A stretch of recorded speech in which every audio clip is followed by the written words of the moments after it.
ಕೀರ್ತಿ, ಬೇಗ ಉಪಹಾರ ಹಾಕು, ಇಲ್ಲದಿದ್ದರೆ ನನಗೆ ಆಫೀಸ್ಗೆ ತಡವಾಗುತ್ತದೆ ಎಂದು ಕೀರ್ತಿಯ ಗಂಡ ಕಿಶೋರ್ ಕೂಗಿದ. ಅದನ್ನು ಕೇಳಿದ ಕೀರ್ತಿ ತಕ್ಷಣವೇ ಉಪಹಾರವನ್ನು ತಯಾರಿಸಿ ಡೈನಿಂಗ್ ಟೇಬಲ್ ಮೇಲೆ ಇಡುತ್ತಿದ್ದಳು. ಅಷ್ಟರಲ್ಲಿ ಅವಳ ಮಾವ ಪರಶುರಾಮ್ ಅವರು ಕೊಠಡಿಯಿಂದ ಹೊರಗೆ ಬರುತ್ತಾ, ಸೊಸೆ, ನನ್ನ ಕನ್ನಡಕ ಮತ್ತು ಪತ್ರಿಕೆ ತಂದುಕೊಡು, ಚಹಾ ಆಗಿದ್ದರೆ ಒಂದು ಕಪ್ ಅದನ್ನು ಕೊಡು ಅಂತ ಹೇಳಿದರು. ಸರಿ ಮಾವ, ಈಗಲೇ ತರುತ್ತೇನೆ ಎಂದು ಕೀರ್ತಿ ಪತ್ರಿಕೆ ಮತ್ತು ಕನ್ನಡಕವನ್ನು ತೆಗೆದುಕೊಂಡು ಅವರಿಗೆ ಕೊಟ್ಟಳು. ನಂತರ ಅಡುಗೆ ಮನೆಗೆ ಚಹಾ ತರಲು ಹೊರಟಳು. ಅಷ್ಟರಲ್ಲಿ ಅತ್ತೆ ಭಾಗ್ಯ ಅವರು ಕೂಗಿದರು, ಸೊಸೆ, ಪೂಜಾ ಮನೆಯಲ್ಲಿ ತುಪ್ಪ ಖಾಲಿಯಾಗಿದೆ, ನೀನು ತುಪ್ಪ ತುಂಬಿಯೇ ಇಟ್ಟಿಲ್ಲ, ಅದನ್ನು ಹೇಳಬೇಕಾ ಅಂತ. ಕೀರ್ತಿ ಚಹಾವನ್ನು ಕಪ್ಗೆ ಸುರಿಯುತ್ತಾ, ಕ್ಷಮಿಸಿ ಅತ್ತೆ, ನನಗೆ ನೆನಪಾಗಿಲ್ಲ, ಈಗಲೇ ಇಡುತ್ತೇನೆ ಎಂದು ಹೇಳಿದಳು. ಅವಳು ಪೂಜಾ ಮನೆಯಲ್ಲಿ ತುಪ್ಪ ಇಟ್ಟು ಮತ್ತೆ ಬಂದು ಪರಶುರಾಮ್ ಅವರ ಮುಂದೆ ಚಹಾದ ಕಪ್ ಇಟ್ಟು, ತಗೊಳ್ಳಿ ಮಾವ, ನಿಮ್ಮ ಚಹಾ ಎಂದಳು.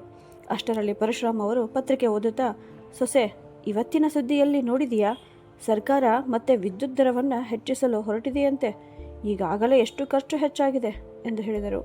ಅಷ್ಟರಲ್ಲಿ ಭಾಗ್ಯ ಅವರು ಪೂಜಾ ಮನೆಯಿಂದ ಹೊರಗೆ ಬರುತ್ತಾ, ನಿಮಗೆ ನಿಮ್ಮ ಪತ್ರಿಕೆಯ ಹೊರತು ಬೇರೆ ಏನೂ ಕಾಣುವುದಿಲ್ಲ, ಅದರ ಮೇಲೆ ಈ ಸುದ್ದಿಗಳನ್ನೆಲ್ಲ ಎಲ್ಲರಿಗೂ ಹೇಳುತ್ತಾ ಬೋರ್ ಮಾಡುತ್ತೀರಾ ಎಂದು ಹೇಳಿದರು.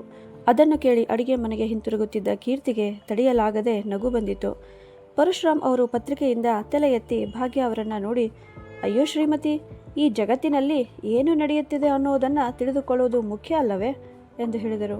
ಭಾಗ್ಯ ಅವರು ಕೈ ಆಡಿಸುತ್ತಾ, ಹೌದು, ತುಂಬ ಮುಖ್ಯ, ಆದರೆ ನಿಮ್ಮ ಈ ಸುದ್ದಿಗಳಿಂದ ಮನೆಯ ಕೆಲಸಗಳು ಆಗುತ್ತವೆಯಾ ಎಂದು ಹೇಳಿದರು. ಇಬ್ಬರ ಮಾತಿನ ಚಟಾಕಿ ಕೇಳುತ್ತಾ ಕೀರ್ತಿ ಸುಮ್ಮನೆ ಟೇಬಲ್ ಮೇಲೆ ತಟ್ಟೆಗಳನ್ನು ಇಡತೊಡಗಿದಳು. ಅಷ್ಟರಲ್ಲಿ ಭಾಗ್ಯ ಅವರು, ಸೊಸೆ, ಇವತ್ತು ಉಪಹಾರಕ್ಕೆ ಏನು ಮಾಡಿದ್ದೀಯಾ ಅಂತ ಕೇಳಿದರು. ಅತ್ತೆ, ಅವಲಕ್ಕಿ ಮಾಡಿದ್ದೇನೆ, ಮಧ್ಯಾಹ್ನಕ್ಕೆ ಬೇಳೆ ಸಾರು ಮತ್ತು ಅನ್ನ ಮಾಡೋಣ ಎಂದು ಯೋಚಿಸಿದ್ದೇನೆ ಎಂದು ಕೀರ್ತಿ ಹೇಳಿದಳು. ಭಾಗ್ಯ ಅವರು ತಲೆ ಆಡಿಸಿ ಸರಿ ಸರಿ ಎಂದರು. ಆಗ ಅವಕಾಶ ನೋಡಿ ಕೀರ್ತಿ ಸ್ವಲ್ಪ ಮುಜುಗರದಿಂದ, ಅತ್ತೆ, ಇವತ್ತು ನಾನು ನನ್ನ ತವರು ಮನೆಗೆ ಹೋಗಬೇಕು, ಅಮ್ಮ ಅಪ್ಪನನ್ನು ಭೇಟಿಯಾಗಿ ತುಂಬ ದಿನಗಳಾಯಿತು ಎಂದಳು. ಅದನ್ನು ಕೇಳುತ್ತಿದ್ದಂತೆಯೇ ಭಾಗ್ಯ ಅವರ ಮುಖ ಗಂಭೀರವಾಯಿತು. ಅಯ್ಯೋ, ಮೊನ್ನೆಯಷ್ಟೇ ಹೋಗಿ ಬಂದೆಯಲ್ಲ ಎಂದರು. ಕೀರ್ತಿ ನಗುತ್ತಾ, ಅತ್ತೆ, ಅದಾಗಿ ಈಗಾಗಲೇ 2 ತಿಂಗಳು ಕಳೆದಿವೆ ಎಂದಳು. ಭಾಗ್ಯ ಅವರು ಏನಾದರೂ ಹೇಳುವಷ್ಟರಲ್ಲಿ ಪರಶುರಾಮ್ ಅವರು ಪತ್ರಿಕೆಯನ್ನು ಮಡಚುತ್ತಾ, ಅಯ್ಯೋ, ಏಕೆ ತಡೆಯುತ್ತಿದ್ದೀಯಾ, ಸೊಸೆಯನ್ನು ಹೋಗಲು ಬಿಡು ಎಂದರು. ಭಾಗ್ಯ ಅವರು ಒಮ್ಮೆ ತಮ್ಮ ಗಂಡನತ್ತ ನೋಡಿ ನಂತರ ಮನಸ್ಸಿಲ್ಲದ ಮನಸ್ಸಿನಿಂದ, ಸರಿ ಹೋಗು, ಆದರೆ ಬೇಗ ವಾಪಸ್ ಬಾ ಎಂದರು. ಅದನ್ನು ಕೇಳಿದ ಕೀರ್ತಿಯ ಮುಖದಲ್ಲಿ ಸಂತೋಷ ಅರಳಿತು. ಅವಳು ಬೇಗನೆ ಎಲ್ಲರಿಗೂ ಉಪಹಾರ ಬಡಿಸಿ ನಂತರ ಮಧ್ಯಾಹ್ನದ ಊಟದ ತಯಾರಿಯಲ್ಲಿ ತೊಡಗಿದಳು. ತವರಿಗೆ ಹೋಗುವ ಖುಷಿಯಲ್ಲಿ ಅವಳು ಎಲ್ಲ ಕೆಲಸಗಳನ್ನು ತುಂಬ ವೇಗವಾಗಿ ಮುಗಿಸುತ್ತಿದ್ದಳು.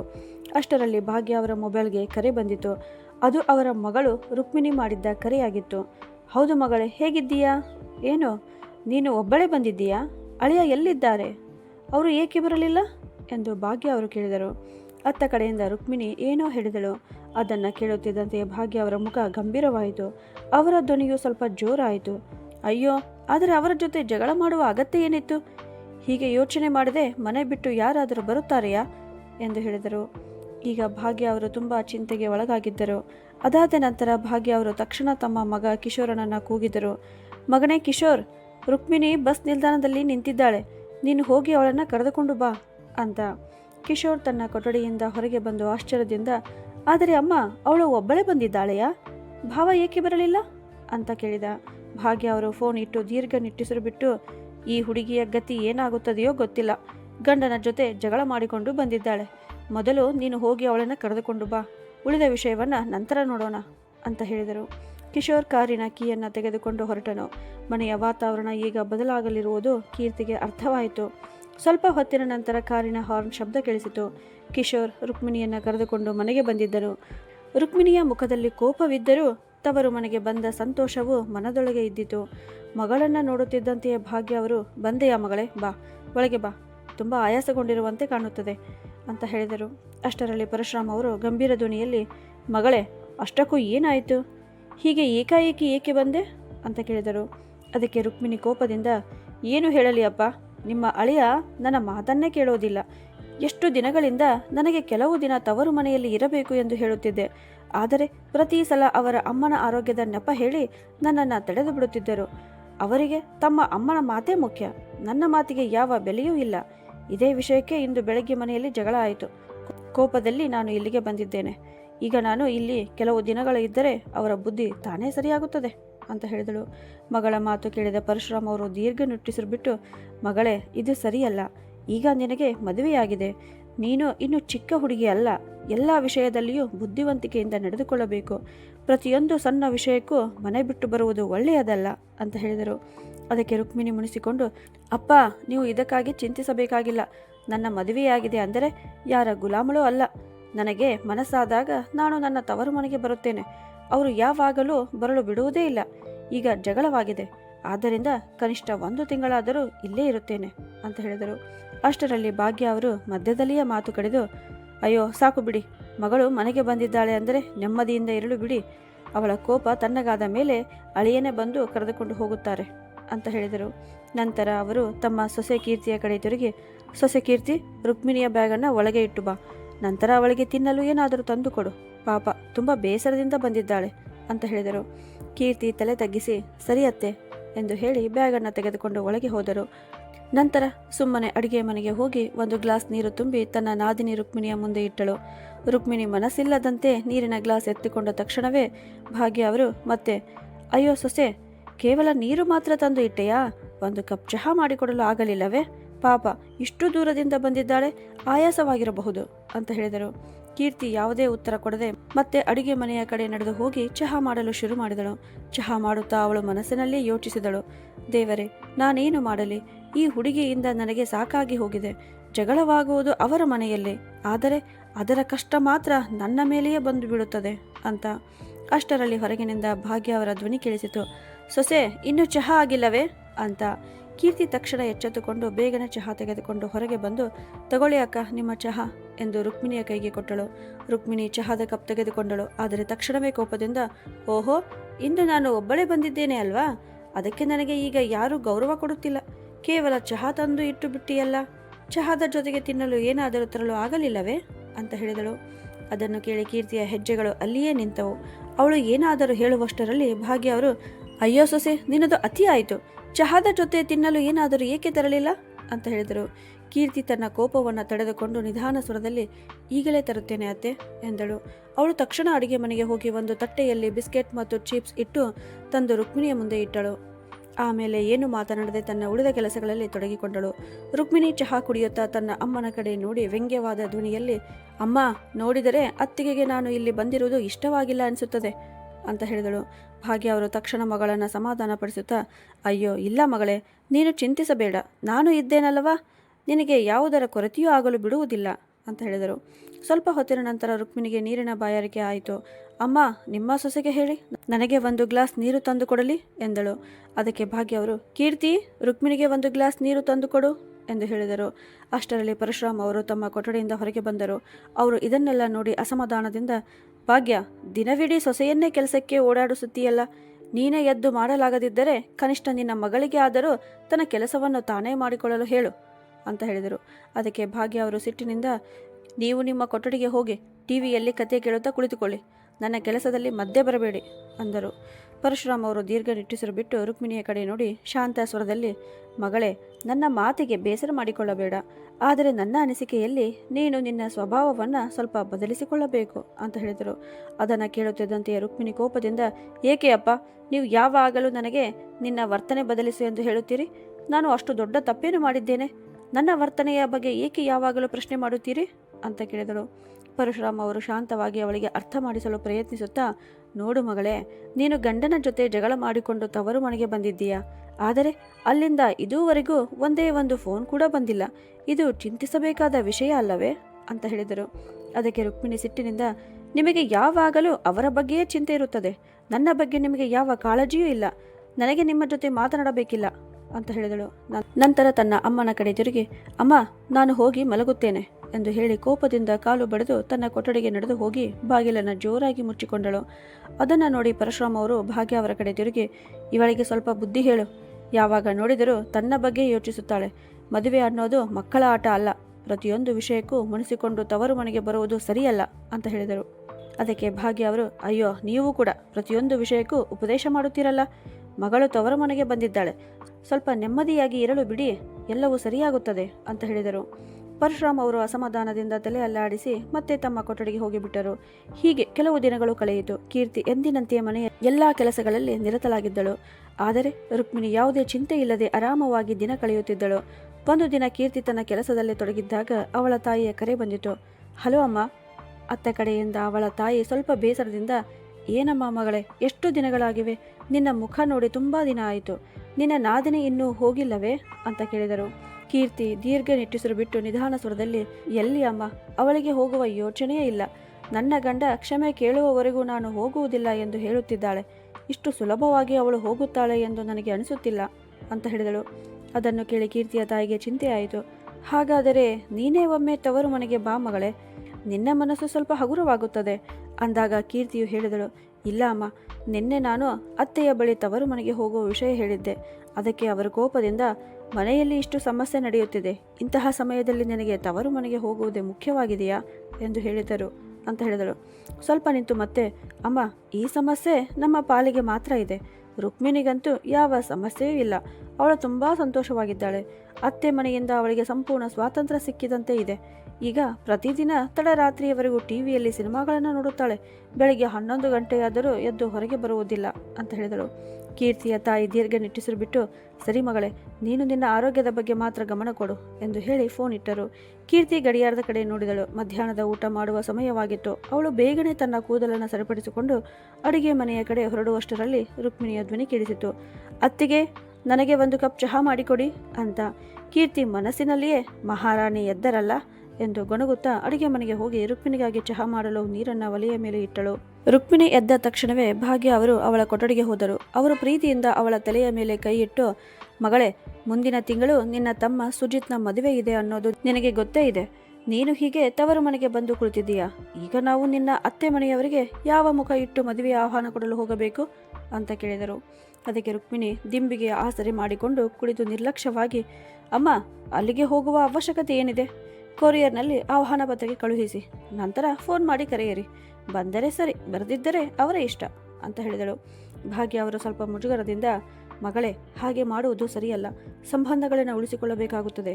ನಿನ್ನ ಅತ್ತೆ ಮನೆಯವರು ಬರದೇ ಇದ್ದರೆ ಜನರು ನಮ್ಮ ಬಗ್ಗೆ ಏನು ಹೇಳುತ್ತಾರೆ ಅಂತ ಹೇಳಿ ಅವರು ಮಾತು ಮುಗಿಸುವ ಮುನ್ನವೇ ರುಕ್ಮಿಣಿ ಮಧ್ಯೆ ಮಾತು ಕಡಿದು, ಸಾಕು ಅಮ್ಮ, ಈ ವಿಷಯದಲ್ಲಿ ನನ್ನ ಜೊತೆ ವಾದ ಮಾಡಬೇಡಿ. 1 ತಿಂಗಳಾಯಿತು, ಆದರೆ ಇದುವರೆಗೂ ಅವರ ಕಡೆಯಿಂದ ಒಮ್ಮೆ ಕೂಡ ಕರೆ ಬಂದಿಲ್ಲ. ಅವರಿಗೆ ನನ್ನ ಬಗ್ಗೆ ಯಾವ ಕಾಳಜಿಯೂ ಇಲ್ಲ ಅನ್ನುವುದು ನನಗೆ ಸ್ಪಷ್ಟವಾಗಿದೆ ಅಂತ ಹೇಳುವಷ್ಟರಲ್ಲಿ ಕೀರ್ತಿ ಚಹಾ ಹಿಡಿದು ಕೊಠಡಿಗೆ ಬಂದಳು. ಅವಳು ಅಮ್ಮ ಮಗಳ ಮಾತಿನ ಮಧ್ಯೆ ಇರುವ ಒತ್ತಡವನ್ನು ಗಮನಿಸಿದಳು. ಆದರೆ ಏನು ಮಾತನಾಡದೆ ಚಹಾದ ತಟ್ಟೆಯನ್ನು ಮೇಜಿನ ಮೇಲೆ ಇಟ್ಟಳು. ಭಾಗ್ಯ ಅವರು ಒಮ್ಮೆ ಕೀರ್ತಿಯ ಕಡೆ ನೋಡಿ ನಂತರ ವಿಷಯ ಬದಲಿಸುತ್ತಾ ರುಕ್ಮಿಣಿಗೆ, ಮಗಳೇ, ಮೊದಲು ಚಹಾ ಕುಡಿ, ನಂತರ ಉಪಹಾರ ಮಾಡಿಕೊ ಅಂತ ಹೇಳಿದರು. ಕೀರ್ತಿ ಒಂದು ಕ್ಷಣ ಅಲ್ಲೇ ನಿಂತು ನಂತರ ಸುಮ್ಮನೆ ಹೊರಗೆ ನಡೆದು ಹೋದಳು.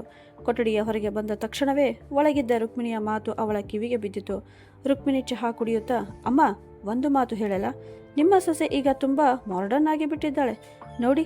ಈಗ ತಲೆಯ ಮೇಲೆ ಸೀರೆಯ ಸರಗನ್ನು ಹಾಕುವುದಿಲ್ಲ ಅಂತ ಹೇಳಿದಳು.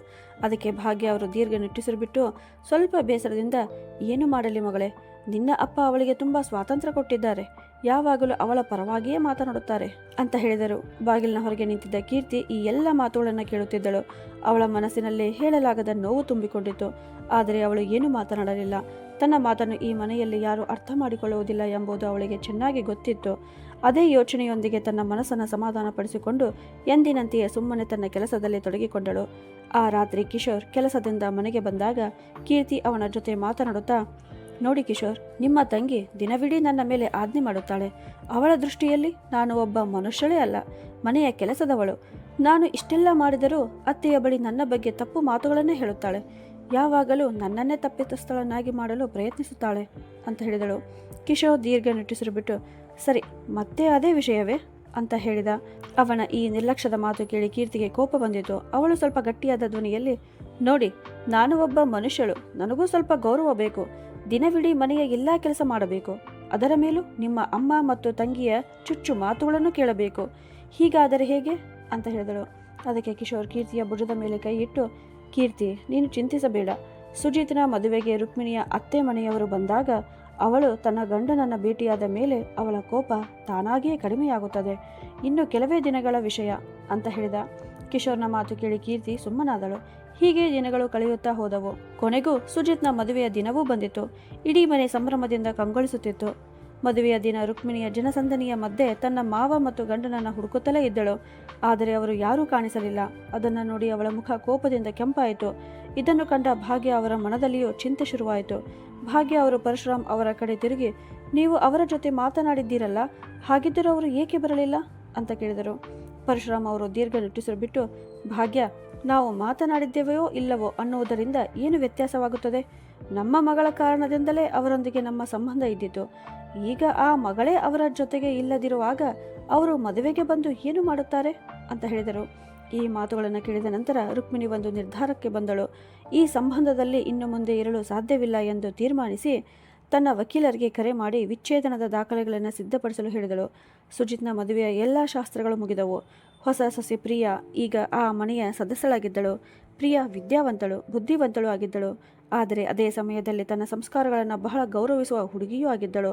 ಅವಳು ತನ್ನ ಅಕ್ಕ ಕೀರ್ತಿ ಮನೆಯ ಎಲ್ಲ ಕೆಲಸಗಳನ್ನು ಒಬ್ಬಳೇ ಮಾಡುತ್ತಿರುವುದನ್ನು ನೋಡುತ್ತಿದ್ದಳು. ಆದ್ದರಿಂದ ಏನು ಹೇಳದೆ ತಾನು ಅವಳ ಜೊತೆ ಸೇರಿ ಕೆಲಸದಲ್ಲಿ ಕೈ ಜೋಡಿಸುತ್ತಿದ್ದಳು. ಆದರೆ ಒಂದು ವಿಷಯವನ್ನು ಅವಳು ಗಮನಿಸಿದಳು. ಕೀರ್ತಿ ದಿನವಿಡೀ ಮನೆಯ ಎಲ್ಲ ಕೆಲಸಗಳಲ್ಲಿ ತೊಡಗಿಕೊಂಡಿರುತ್ತಿದ್ದಳು. ಆದರೆ ರುಕ್ಮಿಣಿ ಮಾತ್ರ ಆರಾಮವಾಗಿ ಕುಳಿತುಕೊಂಡು ಎಲ್ಲರಿಗೂ ಆದೇಶ ಮಾಡುತ್ತಿದ್ದಳು. ಮದುವೆಯಾಗಿ 1 ವಾರ ಕಳೆದರೂ ರುಕ್ಮಿಣಿ ತನ್ನ ಅತ್ತೆ ಮನೆಗೆ ಹಿಂತಿರುಗುವ ಆಸೆಯೂ ತೋರಿಸಲಿಲ್ಲ. ಆದರೆ ಪ್ರಿಯಾಗೆ ಹೊಸದಾಗಿ ಮದುವೆಯಾಗಿದ್ದ ಕಾರಣ ಈ ವಿಷಯದಲ್ಲಿ ಏನು ಮಾತನಾಡೋದು ಸರಿಯಲ್ಲ ಎಂದು ಅನಿಸಿತು. ಒಂದು ಬೆಳಗ್ಗೆ ಕೀರ್ತಿ ಮನೆಯ ಎಲ್ಲ ಕೆಲಸಗಳನ್ನು ಮುಗಿಸಿ ಬಟ್ಟೆ ಒಗೆಯಲು ಕುಳಿತಳು. ಮದುವೆಯ ಓಡಾಟದ ಕಾರಣ ಇಷ್ಟು ದಿನ ಬಟ್ಟೆ ತೊಳೆಯಲು ಸಮಯವೇ ಸಿಕ್ಕಿರಲಿಲ್ಲ. ಬಟ್ಟೆಗಳ ದೊಡ್ಡ ರಾಶಿಯನ್ನು ನೋಡಿದ ಪ್ರಿಯಾ ತಕ್ಷಣ ಅವಳ ಬಳಿಗೆ ಬಂದು, ಅಕ್ಕ, ಇಷ್ಟು ಬಟ್ಟೆಗಳನ್ನು ನೀವು ಒಬ್ಬರೇ ಹೇಗೆ ಒಗೆಯುತ್ತೀರಿ? ನಾನು ನಿಮ್ಮ ಜೊತೆ ಕೆಲಸ ಮಾಡುತ್ತೇನೆ ಅಂತ ಹೇಳಿದಳು. ಅದಕ್ಕೆ ಕೀರ್ತಿ ನಗುತ್ತಾ, ಅಯ್ಯೋ ಬೇಡ ಪ್ರಿಯಾ, ಇನ್ನೂ ನಿನ್ನ ಕೈ ಮೆಹಂದಿಯ ಸಂಪೂರ್ಣ ಹೋಗಿಲ್ಲ. ಕೆಲಸ ಮಾಡಲು ಇಡೀ ಜೀವನವೇ ಇದೆ ಅಂತ ಹೇಳಿದಳು. ಅದಕ್ಕೆ ಪ್ರಿಯಾ ನಗುತ್ತಾ, ಪರವಾಗಿಲ್ಲ ಅಕ್ಕ, ಇಷ್ಟು ಬಟ್ಟೆಗಳನ್ನು ಒಬ್ಬರೇ ತೊಳೆದರೆ ನಿಮಗೆ ತುಂಬ ಆಯಾಸವಾಗುತ್ತದೆ. ಇಬ್ಬರು ಸೇರಿ ಮಾಡಿದರೆ ಕೆಲಸವು ಬೇಗ ಆಗುತ್ತದೆ, ಜೊತೆಗೆ ಸ್ವಲ್ಪ ಮಾತುಕತೆಯೂ ಆಗುತ್ತದೆ ಅಂತ ಹೇಳಿದಳು. ಆ ದಿನ ಮೊದಲ ಬಾರಿಗೆ ಮನೆಯಲ್ಲೊಬ್ಬರು ಕೀರ್ತಿಯ ಆಯಾಸದ ಬಗ್ಗೆ ಕಾಳಜಿ ತೋರಿಸಿದ್ದರು. ಅವಳ ಮುಖದಲ್ಲಿ ಒಂದು ಮಧುರ ನಗು ಮೂಡಿತು. ಪ್ರಿಯಾ ಬಟ್ಟೆಗಳನ್ನು ತನ್ನ ಕಡೆಗೆ ಎಳೆಯುತ್ತಿದ್ದಾಗ ಪಕ್ಕದಲ್ಲಿದ್ದ ಕೆಲವು ಚಿಕ್ಕ ಚಿಕ್ಕ ಕೊಳಕು ಬಟ್ಟೆಗಳ ಮೇಲೆ ಅವಳ ದೃಷ್ಟಿ ಬಿದ್ದಿತು. ಆ ಬಟ್ಟೆಗಳಿಂದ ದುರ್ವಾಸನೆ ಬರುತ್ತಿತ್ತು. ಪ್ರಿಯಾ ಆಶ್ಚರ್ಯದಿಂದ, ಅಕ್ಕ, ಈ ಬಟ್ಟೆಗಳನ್ನು ನೀವೇ ತೆಳೆಯುತ್ತೀರಾ? ಇವು ರುಕ್ಮಿಣಿ ಅಕ್ಕನ ಒಳ ಬಟ್ಟೆಗಳಲ್ಲವೇ? ಇವನ್ನು ಅವರು ಸ್ನಾನ ಮಾಡುವಾಗ ತಾವೇ ತೊಳೆಯಬಹುದಲ್ಲ ಅಂತ ಕೇಳಿದಳು. ಕೀರ್ತಿ ಸ್ವಲ್ಪ ನಕ್ಕಳು. ಆದರೆ ಆ ನಗುವಿನ ಹಿಂದೆ ಹೇಳಲಾಗದ ನೋವು ಮತ್ತು ಕಹಿತನ ಅಡಗಿತ್ತು. ಆಗ ಅವಳು, ಈಗ ಇದಕ್ಕೂ ನನಗೇ ಅಭ್ಯಾಸವಾಗಿ ಬಿಟ್ಟಿದೆ ಅಂತ ಹೇಳಿದಳು. ಪ್ರಿಯಾ ಕುತೂಹಲದಿಂದ, ಅಭ್ಯಾಸ ಅಂದರೆ ಅಂದಳು. ಕೀರ್ತಿ ಸ್ವಲ್ಪ ಹೊತ್ತು ಮೌನವಾಗಿದ್ದಳು. ಆದರೆ ಪ್ರಿಯಾ ಮತ್ತೆ ಕೇಳಿದಾಗ ಇಷ್ಟು ದಿನ ತನ್ನ ಮನಸ್ಸಿನಲ್ಲಿ ಅಡಗಿಸಿಕೊಂಡಿದ್ದ ನೋವನ್ನು ಹೊರಹಾಕಿದಳು. ನಡೆದಿದ್ದ ಎಲ್ಲ ಸಂಗತಿಗಳನ್ನು ಅವಳಿಗೆ ವಿವರವಾಗಿ ಹೇಳಿದಳು. ಅದನ್ನು ಕೇಳಿದ ಪ್ರಿಯಾ ಆಶ್ಚರ್ಯದಿಂದ, ಅಂದರೆ ರುಕ್ಮಿಣಿ ಅಕ್ಕ ಇನ್ನೂ ತಮ್ಮ ಅತ್ತೆ ಮನೆಗೆ ಹೋಗುವುದೇ ಇಲ್ಲವೇ ಅಂತ ಕೇಳಿದಳು.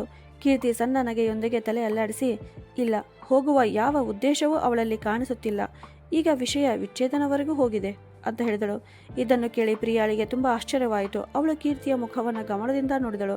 ಅದರಲ್ಲಿದ್ದ ನೋವು ಮತ್ತು ಆಯಾಸ ಸ್ಪಷ್ಟವಾಗಿ ಕಾಣಿಸುತ್ತಿತ್ತು. ಅಕ್ಕ, ನೀವು ಏನು ಮಾತನಾಡುವುದಿಲ್ಲ ಏಕೆ? ನಿಮ್ಮ ಮೇಲೆ ಆಗುತ್ತಿರುವ ಈ ಅನ್ಯಾಯವನ್ನು ವಿರೋಧಿಸಬೇಕು. ಎಲ್ಲವನ್ನೂ ಸುಮ್ಮನೆ ಸಹಿಸಿಕೊಳ್ಳುವುದು ಏಕೆ ಎಂದು ಕೇಳಿದಳು. ಕೀರ್ತಿ ದೀರ್ಘ ನಿಟ್ಟುಸಿರು ಬಿಟ್ಟು ತಲೆ ತಗ್ಗಿಸಿದಳು. ನಂತರ ನಿಧಾನ ಸ್ವರದಲ್ಲಿ, ಏನು ಮಾಡಲಿ ಪ್ರಿಯಾ, ಈ ಮನೆಯಲ್ಲಿ ನನಗೆ ಮಾತನಾಡಲು ಅವಕಾಶವೇ ಸಿಗುವುದಿಲ್ಲ. ನಾನು ಏನಾದರೂ ಹೇಳುವ ಮೊದಲೇ ನನ್ನನ್ನು ಮೌನಗೊಳಿಸುತ್ತಾರೆ. ನಾನು ನನ್ನ ಕಷ್ಟವನ್ನು ಹೇಳಲು ಪ್ರಯತ್ನಿಸಿದಾಗಲೆಲ್ಲ ಅತ್ತೆ, ಮಗಳು ತವರು ಮನೆಗೆ ಬಂದಿದ್ದಾಳೆ, ಅವಳಿಗೆ ತೊಂದರೆ ಕೊಡಬೇಡ ಎಂದು ಹೇಳುತ್ತಾರೆ. ಕಿಶೋರ್ ಮಾತ್ರ ಕಾಲ ಕಳೆದಂತೆ ಎಲ್ಲವೂ ಸರಿಯಾಗುತ್ತದೆ ಎಂದು ಹೇಳಿಬಿಡುತ್ತಾರೆ ಅಂತ ಹೇಳಿದಳು. ಇದನ್ನು ಕೇಳಿದ ಪ್ರಿಯಾ ಕೋಪದಿಂದ ಕೆಂಪಾದಳು. ಆಗ ಅವಳು, ಹಾಗಾದರೆ ನೀವು ಯಾವಾಗಲೂ ಹೀಗೆ ಮೌನವಾಗಿಯೇ ಇರಬೇಕಾ? ಅಕ್ಕ, ಅಗತ್ಯಕ್ಕಿಂತ ಹೆಚ್ಚು ಸಹಿಸಿಕೊಂಡರೆ ಜನರು ಅದರ ಲಾಭವನ್ನೇ ಪಡೆದುಕೊಳ್ಳುತ್ತಾರೆ ಅಂತ ಹೇಳಿದಳು. ಪ್ರಿಯಾ ಹೀಗೆ ಮಾತನಾಡುತ್ತಿದ್ದಾಗಲೇ ಭಾಗ್ಯ ಅವರ ಜೋರಾದ ಧ್ವನಿ ಕೇಳಿಸಿತು. ಅಯ್ಯೋ ಪ್ರಿಯಾ ಸೊಸೆ, ಎಲ್ಲಿಗೆ ಹೋಗಿದ್ದೀಯಾ ಅಂತ. ಪ್ರಿಯಾ ಬೇಗನೆ ಕೈ ತೊಳೆದುಕೊಂಡು, ಬರುತ್ತಿದ್ದೇನೆ ಅತ್ತೆ, ಇಲ್ಲೇ ಇದ್ದೇನೆ ಎಂದಳು. ಅಷ್ಟರಲ್ಲಿ ಭಾಗ್ಯ ಅವರ ಜೊತೆಗೆ ರುಕ್ಮಿಣಿ ಕೂಡ ಅಲ್ಲಿಗೆ ಬಂದಳು. ಭಾಗ್ಯ ಅವರು ಆಜ್ಞೆಯ ಧ್ವನಿಯಲ್ಲಿ, ಪ್ರಿಯಾ, ಇಂದು ನಿನ್ನ ಮೊದಲ ಅಡಿಗೆ ಬಾ, ಏನಾದರೂ ಸಿಹಿ ಪದಾರ್ಥ ಮಾಡು ಅಂತ ಹೇಳಿದರು. ಪ್ರಿಯಾ ತಲೆ ಅಲ್ಲಾಡಿಸಿ ಅಡಿಗೆ ಮನೆಯ ಕಡೆ ಹೊರಟಳು. ಸ್ವಲ್ಪ ಹೊತ್ತಿನ ನಂತರ ಊಟ ಸಿದ್ಧವಾಯಿತು. ತಿನ್ನಲು ಕುಳಿತ ತಕ್ಷಣವೇ ರುಕ್ಮಿಣಿ ಮೊದಲ ತುತ್ತು ಬಾಯಿಗೆ ಹಾಕಿಕೊಂಡು, ಅಯ್ಯೋ ಎಂತಹ ಸುವಾಸನೆ! ಪ್ರಿಯಾ, ನೀನು ನಿಜಕ್ಕೂ ಅದ್ಭುತವಾಗಿ ಅಡಿಗೆ ಮಾಡಿದ್ದೀಯಾ. ನಿನ್ನ ಮುಂದೆ ದೊಡ್ಡ ದೊಡ್ಡ ಹೋಟೆಲ್ಗಳ ಶೆಫ್ಗಳು ಸೋಲುತ್ತಾರೆ. ನಂತರ ಕೀರ್ತಿಯ ಕಡೆ ನೋಡುತ್ತಾ ವ್ಯಂಗ್ಯವಾದ ಧ್ವನಿಯಲ್ಲಿ, ಇಷ್ಟು ದಿನ ಕೀರ್ತಿ ಅತ್ತಿಗೆ ರುಚಿ ಇಲ್ಲದ ಅಡಿಗೆ ತಿಂದು ಬೇಸರವಾಗಿತ್ತು. ಎಷ್ಟೋ ದಿನಗಳ ನಂತರ ಇಂದು ಇಷ್ಟು ರುಚಿಯಾದ ಊಟ ತಿನ್ನಲು ಸಿಕ್ಕಿದೆ ಅಂತ ಹೇಳಿದಳು. ಆ ಮಾತು ಕೇಳಿ ಸುಮ್ಮನೆ ರೊಟ್ಟಿ ಬಡಿಸುತ್ತಿದ್ದ ಕೀರ್ತಿಯ ಕೈ ಒಂದು ಕ್ಷಣ ನಿಂತಿತು. ಪ್ರಿಯಾ ಸುಮ್ಮನೆ ನೀರಿನ ಗ್ಲಾಸ್ ತೆಗೆದುಕೊಂಡು ಒಂದು ದೀರ್ಘ ನಿಟ್ಟುಸಿರು ಬಿಟ್ಟಳು.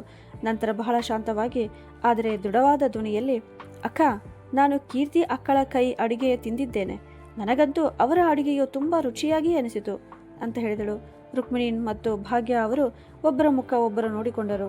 ಆದರೆ ಅವರು ಏನಾದರೂ ಹೇಳುವ ಮುನ್ನವೇ ಪ್ರಿಯಾ ಮತ್ತೊಂದು ಮಾತು ಹೇಳಿದಳು. ಅಕ್ಕ, ನಿಮಗೆ ಕೀರ್ತಿ ಅಕ್ಕಳ ಕೈ ಅಡಿಗೆ ಇಷ್ಟವಾಗಿರಲಿಲ್ಲ ಅಂದರೆ ನೀವೇ ಅಡಿಗೆ ಮಾಡಿಕೊಳ್ಳಬಹುದಿತ್ತಲ್ಲ, ಅದರಲ್ಲಿ ತೊಂದರೆ ಪಡುವಂತಹ ವಿಷಯ ಏನಿತ್ತು ಅಂತ. ಈ ಮಾತು ಕೇಳುತ್ತಿದ್ದಂತೆ ರುಕ್ಮಿಣಿ ಮತ್ತು ಭಾಗ್ಯ ಅವರ ಮುಖದ ಬಣ್ಣವೇ ಬದಲಾಯಿತು. ಆದರೆ ಪ್ರಿಯಾ ತನ್ನ ಮಾತು ಹೇಳಿ ಅಲ್ಲಿಂದ ಹೊರಟು ಹೋದಳು. ಅತ್ತ ಡೈನಿಂಗ್ ಟೇಬಲ್ ಬಳಿ ಕುಳಿತಿದ್ದ ಪರಶುರಾಮ್ ಅವರು ಈ ಎಲ್ಲ ಮಾತುಗಳನ್ನು ಕೇಳುತ್ತಿದ್ದರು. ಪ್ರಿಯಾ ಹೇಳಿದ ಮಾತುಗಳಿಂದ ಅವರ ಮನಸ್ಸಿಗೆ ಸಮಾಧಾನವಾಯಿತು. ಈ ಮನೆಯಲ್ಲಿ ಕನಿಷ್ಠ ಒಬ್ಬರಾದರೂ ಬಂದಿದ್ದಾರೆ. ಈ ಅಮ್ಮ ಮಗಳ ಅನಗತ್ಯ ಮಾತುಗಳಿಗೆ ಉತ್ತರ ಕೊಡುವವರು ಸಿಕ್ಕಿದ್ದಾರೆ ಎಂದು ಅವರು ಮನಸ್ಸಿನಲ್ಲಿ ಯೋಚಿಸಿದರು. ಮರುದಿನ ಬೆಳಗ್ಗೆ ಕೀರ್ತಿಯ ಆರೋಗ್ಯ ಸರಿಯಾಗಿರಲಿಲ್ಲ. ತಲೆ ತುಂಬ ಭಾರವಾಗಿತ್ತು. ಇಡೀ ದೇಹ ನೋಯುತ್ತಿತ್ತು. ಆದರೂ ಅವಳು ಎದ್ದು ಎಂದಿನಂತೆ ಮನೆಯ ಕೆಲಸಗಳನ್ನು ಮಾಡಲು ಆರಂಭಿಸಿದಳು. ಅಷ್ಟರಲ್ಲಿ ಪ್ರಿಯಾ ಬಂದು, ಅಕ್ಕ, ನೀವು ಹೋಗಿ ಸ್ವಲ್ಪ ವಿಶ್ರಾಂತಿ ತೆಗೆದುಕೊಳ್ಳಿ. ಇಲ್ಲಿನ ಕೆಲಸಗಳನ್ನು ನಾನು ನೋಡಿಕೊಳ್ಳುತ್ತೇನೆ ಅಂತ ಹೇಳಿದಳು. ಅದಕ್ಕೆ ಕೀರ್ತಿಯೋ, ಆದರೆ ಪ್ರಿಯಾ, ಇಷ್ಟು ಕೆಲಸಗಳಿವೆ, ನೀನು ಒಬ್ಬಳೇ ಹೇಗೆ ಮಾಡುತ್ತೀಯಾ ಅಂತ ಹೇಳಿದಾಗ ಪ್ರಿಯಾ ನಗುತ್ತಾ, ಅಕ್ಕ, ನೀವು ದಿನವಿಡೀ ಮನೆಯ ಕೆಲಸಗಳಲ್ಲಿ ನಿಮ್ಮನ್ನೇ ಮರೆತು ದುಡಿಯುತ್ತೀರಿ. ನಿಮ್ಮ ಆರೋಗ್ಯದ ಕಡೆ ಸ್ವಲ್ಪ ಗಮನ ಕೊಡುವುದಿಲ್ಲ. ಹೀಗಿದ್ದರೆ ಆರೋಗ್ಯ ಹಾಳಾಗುವುದು ಸಹಜ. ನೀವು ಈಗ ಹೋಗಿ ವಿಶ್ರಾಂತಿ ಮಾಡಿ. ಇಲ್ಲಿನ ಎಲ್ಲ ಕೆಲಸಗಳನ್ನು ನಾನು ನೋಡಿಕೊಳ್ಳುತ್ತೇನೆ ಅಂತ ಹೇಳಿದಳು. ಕೀರ್ತಿ ಏನು ಹೇಳಲಾಗದೆ ಕಣ್ಣಿನಲ್ಲಿ ನೀರು ತುಂಬಿಕೊಂಡು ಅವಳು ಸುಮ್ಮನೆ ತನ್ನ ಕೊಠಡಿಗೆ ಹೋಗಿ ಮಲಗಿದಳು. ಬೆಳಗ್ಗೆ ಸುಮಾರು 11 ಗಂಟೆಗೆ ರುಕ್ಮಿಣಿ ನಿದ್ದೆಯಿಂದ ಎದ್ದಳು. ಹೊರಗೆ ಬಂದು ಸುತ್ತಲೂ ನೋಡಿದಳು. ಅವಳು ಕೀರ್ತಿಯನ್ನು ಹುಡುಕುತ್ತಿದ್ದಳು. ಆದರೆ ಕೀರ್ತಿ ಎಲ್ಲೂ ಕಾಣಿಸಲಿಲ್ಲ. ಅಷ್ಟರಲ್ಲಿ ಪ್ರಿಯಾ ಎದುರಿಗೆ ಕಾಣಿಸಿಕೊಂಡಳು. ಆಗ ರುಕ್ಮಿಣಿಯು, ಪ್ರಿಯಾ, ನನಗೆ ಒಂದು ಕಪ್ ಚಹಾ ಮಾಡಿಕೊಡು. ಏಲಕ್ಕಿ ಹಾಕಿ ಗಟ್ಟಿಯಾದ ಚಹಾ ಮಾಡು. ತಲೆ ತುಂಬ ಭಾರವಾಗಿದೆ ಅಂತ ಹೇಳಿದಳು. ಪ್ರಿಯಾ ಒಂದು ಕ್ಷಣವೂ ತಡ ಮಾಡದೆ ಉತ್ತರಿಸಿದಳು. ಅಕ್ಕ, ತಲೆ ಇಷ್ಟು ನೋವಾಗುತ್ತಿದ್ದರೆ ರಾತ್ರಿ 12 ಗಂಟೆಯವರೆಗೂ ಟಿವಿ ನೋಡುವ ಬದಲು ಸರಿಯಾಗಿ ನಿದ್ರೆ ಮಾಡಬೇಕು. ಇನ್ನು ಚಹಾ ಮಾಡುವ ವಿಷಯಕ್ಕೆ ಬಂದರೆ ಅದನ್ನು ನೀವೇ ಮಾಡಿಕೊಂಡು ಕುಡಿಯಬಹುದು. ನನಗೆ ಇನ್ನೂ ತುಂಬ ಕೆಲಸಗಳಿವೆ ಎಂದು ಹೇಳಿ ಪ್ರಿಯಾ ತನ್ನ ಕೊಠಡಿಗೆ ಹೋಗಿಬಿಟ್ಟಳು. ರುಕ್ಮಿಣಿ ಆಶ್ಚರ್ಯದಿಂದ ಅಲ್ಲಿಯೇ ನಿಂತು ಪ್ರಿಯಾ ಹೋಗುವುದನ್ನೇ ನೋಡುತ್ತಾ ಇದ್ದಳು.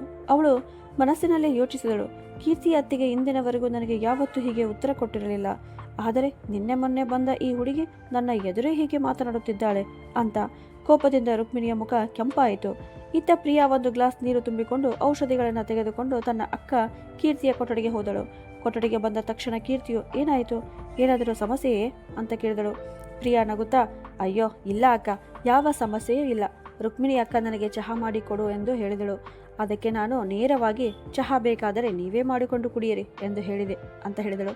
ಪ್ರಿಯಾಳ ಮಾತು ಕೇಳಿ ಕೀರ್ತಿ ಆಶ್ಚರ್ಯದಿಂದ, ಏನು, ನೀನು ನಿಜವಾಗಿಯೂ ನಿರಾಕರಿಸಿದ್ದೀಯಾ ಅಂತ ಕೇಳಿದಳು. ಅದಕ್ಕೆ ಪ್ರಿಯಾ ನಗುತ್ತಾ, ಹೌದು ಅಕ್ಕ, ಅದರಲ್ಲಿ ತಪ್ಪೇನು? ನಾನು ಯಾರ ಗುಲಾಮಳೂ ಅಲ್ಲ. ಯಾವುದು ತಪ್ಪು ಅನಿಸಿದರೂ ಅದರ ವಿರುದ್ಧ ಮಾತನಾಡಲೇಬೇಕು ಅಂತ ಹೇಳಿದಳು. ಕೀರ್ತಿಗೆ ಚಿಂತೆ ಶುರುವಾಯಿತು. ಅಷ್ಟರಲ್ಲಿ ಪ್ರಿಯಾ ಮತ್ತೆ, ಅಕ್ಕ, ನೀವು ಚಿಂತಿಸಬೇಡಿ. ಈಗ ನೋಡಿ ನಾನು ಅವರನ್ನು ಹೇಗೆ ಸರಿಪಡಿಸುತ್ತೇನೆ ಎಂದು. ಇನ್ನೊಂದು ವಾರದೊಳಗೆ ರುಕ್ಮಿಣಿ ಅಕ್ಕನನ್ನು ಅವರ ಅತ್ತೆಯ ಮನೆಗೆ ಕಳುಹಿಸದಿದ್ದರೆ ನನ್ನ ಹೆಸರು ಪ್ರಿಯಾನೇ ಅಲ್ಲ ಅಂತ ಹೇಳಿದಳು. ಇತ್ತ ಪ್ರಿಯಾಳ ಈ ಉತ್ತರ ರುಕ್ಮಿಣಿಯ ಮನಸ್ಸಿಗೆ ದೊಡ್ಡ ಆಘಾತವಾಯಿತು. ಈ ಮನೆಯಲ್ಲಿ ಯಾರಾದರೂ ತನ್ನ ಎದುರು ನಿಂತು ಹೀಗೆ ಉತ್ತರ ಕೊಡುತ್ತಾರೆ ಎಂದು ಅವಳು ಕನಸಿನಲ್ಲಿಯೂ ಯೋಚಿಸಿರಲಿಲ್ಲ. ಅವಳು ಕೋಪದಿಂದ ಕಾಲು ಬಡಿದು ಭಾಗ್ಯ ಅವರ ಬಳಿ ಹೋಗಿ ಬೇಸರದಿಂದ, ಅಮ್ಮ, ನಿಮ್ಮ ಹೊಸ ಸೊಸೆ ಮಿತಿಯನ್ನೇ ಮೀರುತ್ತಿದ್ದಾಳೆ. ನನ್ನ ಜೊತೆ ಮಾತನಾಡಿದ ರೀತಿ ನೋಡಿದರೆ ನಾನು ಈ ಮನೆಯ ಅತಿಥಿ, ಅವಳೇ ಮನೆಯ ಯಜಮಾನಿ ಅನಿಸುತ್ತದೆ ಅಂತ ಹೇಳಿದಳು. ಭಾಗ್ಯ ಅವರು ಪ್ರೀತಿಯಿಂದ, ಏನಾಯಿತು ಮಗಳೇ ಅಂದರು. ಅದಕ್ಕೆ ರುಕ್ಮಿಣಿ, ಅಮ್ಮ, ನಾನು ಕೇವಲ ನನ್ನ ತಲೆ ತುಂಬ ಭಾರವಾಗಿದೆ, ಒಂದು ಕಪ್ ಚಹಾ ಮಾಡಿಕೊಡು ಅಷ್ಟೇ ಹೇಳಿದ್ದೆ.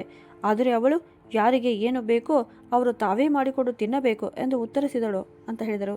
ಅದನ್ನು ಕೇಳಿದ ಭಾಗ್ಯ ಅವರು ಕೋಪದಿಂದ, ಏನು, ಅವಳಿಗೆ ಇಷ್ಟು ಧೈರ್ಯವಾ? ನೀನು ಚಿಂತಿಸಬೇಡ ಮಗಳೇ, ಇನ್ನು 1 ವಾರವೂ ಆಗಿಲ್ಲ ಈ ಮನೆಗೆ ಬಂದು. ನನ್ನ ಮಗಳಿಗೆ ತಿರುಗಿ ಉತ್ತರ ಕೊಡುತ್ತಿದ್ದಾಳೆ. ಅವಳನ್ನು ನಾನು ನೋಡಿಕೊಳ್ಳುತ್ತೇನೆ ಅಂತ ಹೇಳಿದರು.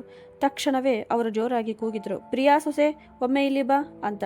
ಪ್ರಿಯಾ ಯಾವುದೇ ಆತಂಕವಿಲ್ಲದೆ ಬಂದು, ಹೇಳಿಯತ್ತೆ, ಏನಾದರೂ ಕೆಲಸವಿತ್ತೆ ಅಂತ ಕೇಳಿದಳು.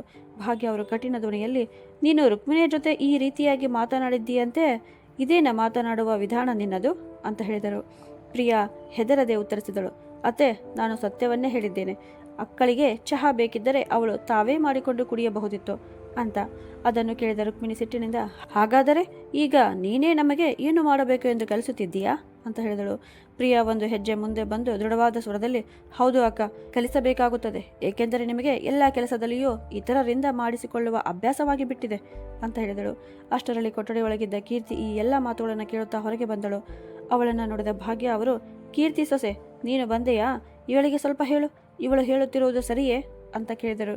ಕೀರ್ತಿ ಮೊದಲು ಅತ್ತೆಯ ಕಡೆ ನೋಡಿದಳು. ನಂತರ ಪ್ರಿಯಾಳ ಕಡೆ ತಿರುಗಿ ಶಾಂತವಾದ ಧ್ವನಿಯಲ್ಲಿ, ಹೌದು ಅತ್ತೆ, ಪ್ರಿಯಾ ಹೇಳುತ್ತಿರುವುದು ಸಂಪೂರ್ಣ ಸರಿಯಾಗಿದೆ.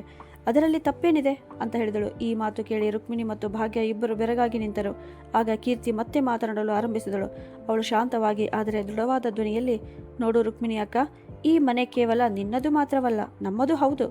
ನಾವು ಈ ಮನೆಯ ಸೊಸೆಯರು, ಕೆಲಸದವರು ಅಲ್ಲ. ಈ ಮನೆಯಲ್ಲಿ ಎಲ್ಲರಿಗೂ ಸಮಾನ ಹಕ್ಕು ಇರಬೇಕು. ಇಲ್ಲಿ ಇರಬೇಕಾದರೆ ಎಲ್ಲರೂ ಮನೆಯ ಕೆಲಸ ಮಾಡಲೇಬೇಕು, ಅದು ಸೊಸೆಯಾಗಿರಲಿ ಅಥವಾ ಮಗಳಾಗಿರಲಿ ಅಂತ ಹೇಳಿದಳು. ಮೊದಲ ಬಾರಿಗೆ ಭಾಗ್ಯ ಅವರು ಕೀರ್ತಿಯ ಕಣ್ಣಿನಲ್ಲಿ ಆತ್ಮವಿಶ್ವಾಸವನ್ನು ಕಂಡರು.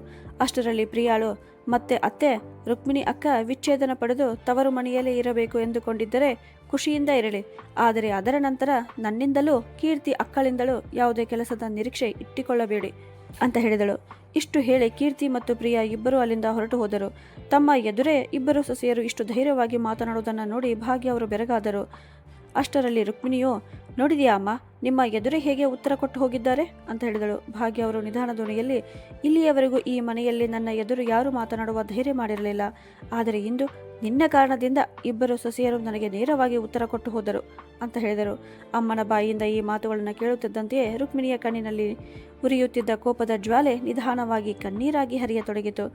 ಅಷ್ಟರಲ್ಲಿ ಈ ಎಲ್ಲವನ್ನು ಮೌನವಾಗಿ ಗಮನಿಸುತ್ತಿದ್ದ ಪರಶುರಾಮ್ ಅವರು ಮಾತನಾಡಿದರು. ಮಗಳೇ, ನಿನ್ನ ಅತ್ತಿಗೆಯರ ತಪ್ಪೇನೂ ಇಲ್ಲ.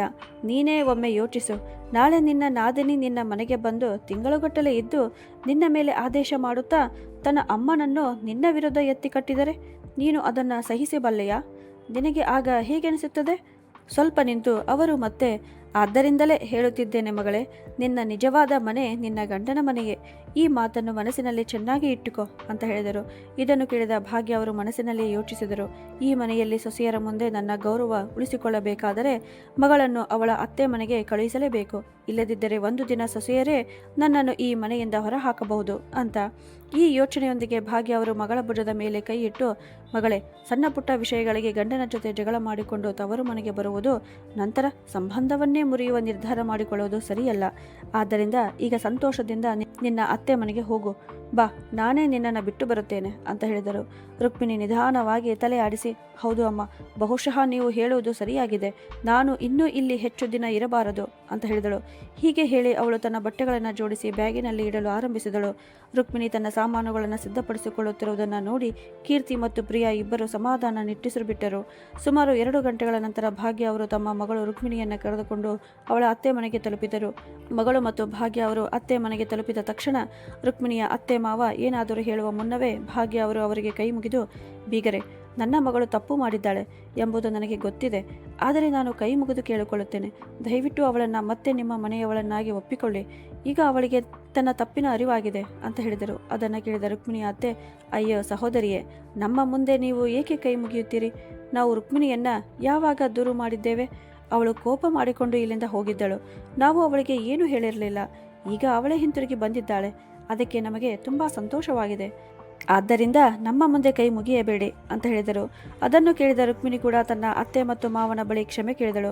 ನಂತರ ಮನೆಯೊಳಗೆ ಪ್ರವೇಶಿಸಿದಳು. ಸುಮಾರು 2 ಗಂಟೆಗಳ ನಂತರ ಭಾಗ್ಯ ಅವರು ಮಗಳನ್ನು ಅತ್ತೆ ಮನೆಯಲ್ಲಿ ಬಿಟ್ಟು ತಮ್ಮ ಮನೆಗೆ ಹಿಂತಿರುಗಿದ್ದರು. ಅಷ್ಟರಲ್ಲಿ ಪರಶುರಾಮ್ ಅವರು, ಭಾಗ್ಯ, ಇಂದು ನೀನು ರುಕ್ಮಿಣಿಯನ್ನು ಅವಳ ಅತ್ತೆ ಮನೆಗೆ ಕಳುಹಿಸಿ ತುಂಬ ಬುದ್ಧಿವಂತಿಕೆಯ ಕೆಲಸ ಮಾಡಿದ್ದೀಯಾ. ಆದರೆ ಅವಳು ಜಗಳ ಮಾಡಿಕೊಂಡು ಬಂದ ದಿನವೇ ಈ ನಿರ್ಧಾರ ತೆಗೆದುಕೊಂಡಿದ್ದರೆ ವಿಷಯ ಇಷ್ಟು ದೂರವೇ ಹೋಗುತ್ತಿರಲಿಲ್ಲ ಅಂತ ಅವರು ಇನ್ನೇನು ಹೇಳುವಷ್ಟರಲ್ಲಿ ಹಿಂದೆ ನಿಂತಿದ್ದ ಪ್ರಿಯಾ ಮುಂದೆ ಬಂದು ನಗುತ್ತಾ, ಪರವಾಗಿಲ್ಲ ಮಾವ, ತಡವಾದರೂ ಸರಿಯಾದ ನಿರ್ಧಾರ ತೆಗೆದುಕೊಳ್ಳಲಾಗಿದೆ. ಈಗ ಅತ್ತೆಗೆ ಇನ್ನೇನು ಹೇಳಬೇಡಿ, ಆರಾಮವಾಗಿ ಚಹಾ ಕುಡಿಯಿರಿ ಅಂತ ಹೇಳಿದಳು. ಪ್ರಿಯಾಳ ಮಾತು ಕೇಳಿ ಪರಶುರಾಮ್ ಅವರು ಗಟ್ಟಿಯಾಗಿ ನಗತೊಡಗಿದ್ದರು. ಸ್ನೇಹಿತರೆ, ಮಗಳ ಮೇಲಿನ ಪ್ರೀತಿ ಮುಖ್ಯವೇ ಸರಿ, ಆದರೆ ಅದೇ ಪ್ರೀತಿ ಅವಳ ತಪ್ಪನ್ನು ಮರೆಮಾಚುವಂತಾಗಬಾರದು. ಮನೆ ಎಂದರೆ ಎಲ್ಲರಿಗೂ ಸಮಾನ ಜವಾಬ್ದಾರಿ ಮತ್ತು ಸಮಾನ ಗೌರವ ಇರಬೇಕು. ಸೊಸೆ ಮನೆಯ ಕೆಲಸದವಳು ಅಲ್ಲ, ಅವಳು ಆ ಮನೆಯ ಸದಸ್ಯಳೆ. ಸಮಯಕ್ಕೆ ಸರಿಯಾದ ನಿರ್ಧಾರ ತೆಗೆದುಕೊಂಡರೆ ಅನೇಕ ಸಂಬಂಧಗಳು ಮುರಿಯುವುದನ್ನು ತಪ್ಪಿಸಬಹುದು. ಹಾಗಿದ್ದರೆ ಸ್ನೇಹಿತರೆ, ಸಣ್ಣ ಸೊಸೆ ಪ್ರಿಯಾ ಮಾಡಿದ ಕೆಲಸ ನಿಮಗೆ ಇಷ್ಟವಾದರೆ ಕಮೆಂಟ್ ಮಾಡಿ ತಿಳಿಸಿ. ಕಥೆಯನ್ನು ಕರ್ನಾಟಕದ ಯಾವ ಊರಿನಿಂದ ನೋಡಿದಿರಿ ಅಂತಲೂ ತಿಳಿಸಿ. ಕತೆ ಇಷ್ಟವಾದರೆ ಒಂದು ಲೈಕ್ ಕೊಟ್ಟು ನಿಮ್ಮವರಿಗೆ ಶೇರ್ ಮಾಡಿ ಹಾಗೂ ಇದೇ ತರಹ ಕಥೆಗಳನ್ನು ನೋಡಲು ನಮ್ಮ ಚಾನಲನ್ನು ಸಬ್ಸ್ಕ್ರೈಬ್ ಮಾಡಿ. ಧನ್ಯವಾದಗಳು.